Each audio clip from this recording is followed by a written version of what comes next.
Hello everybody, third attempt here. I'm starting to get a little bit pissed off because I keep mucking it up somehow. I'll move straight into the questions. Sparks is the first one. He asks, has the Cormac arc definitively ended? Or is there a possibility we'll get to see what happens to the polity after the events in Line War?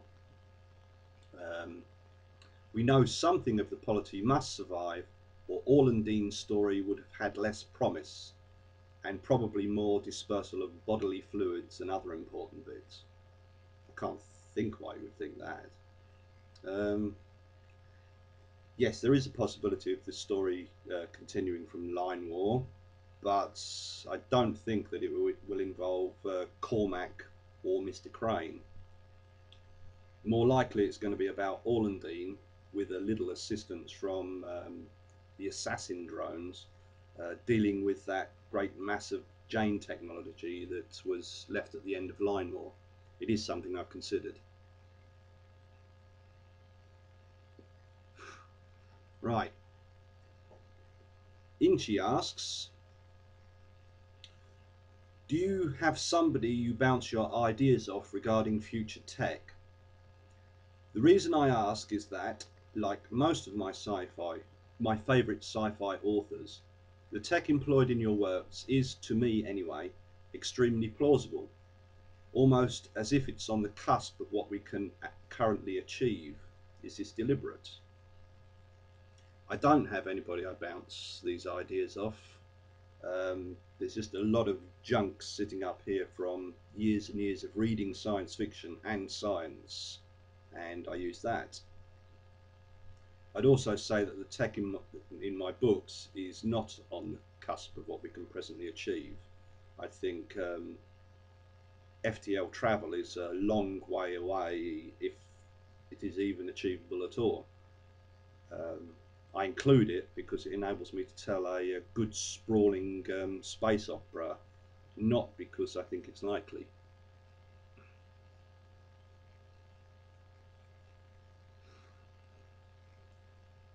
Michael asks, how did you make your first break into publishing?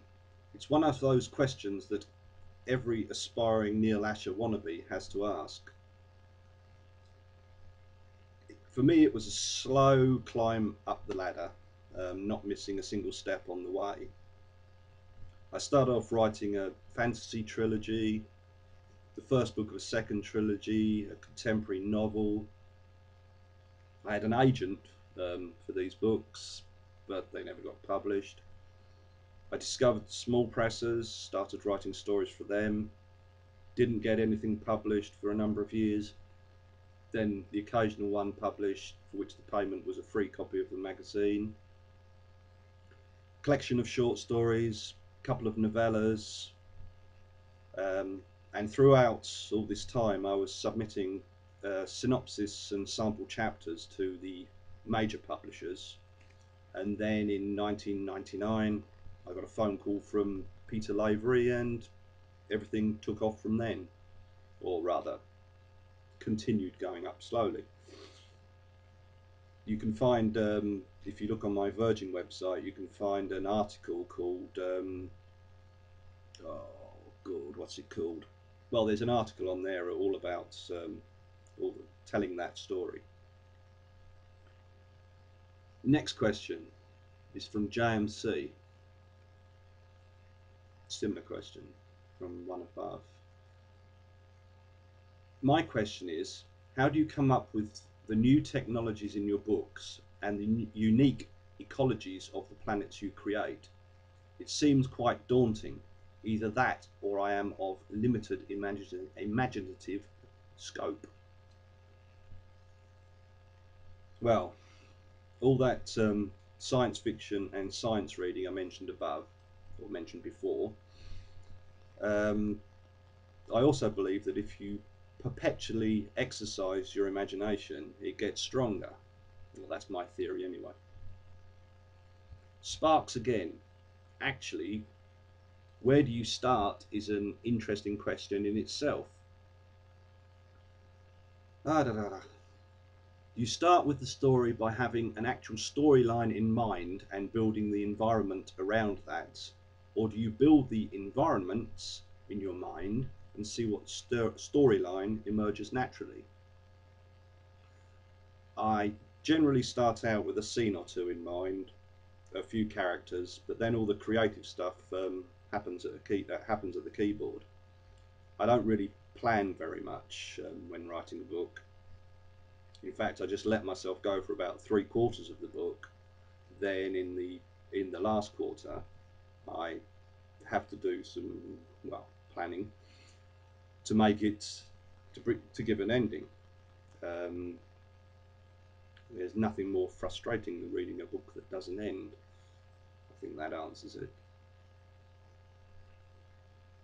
Next question is from Vord. There's some spectacular deaths in your books.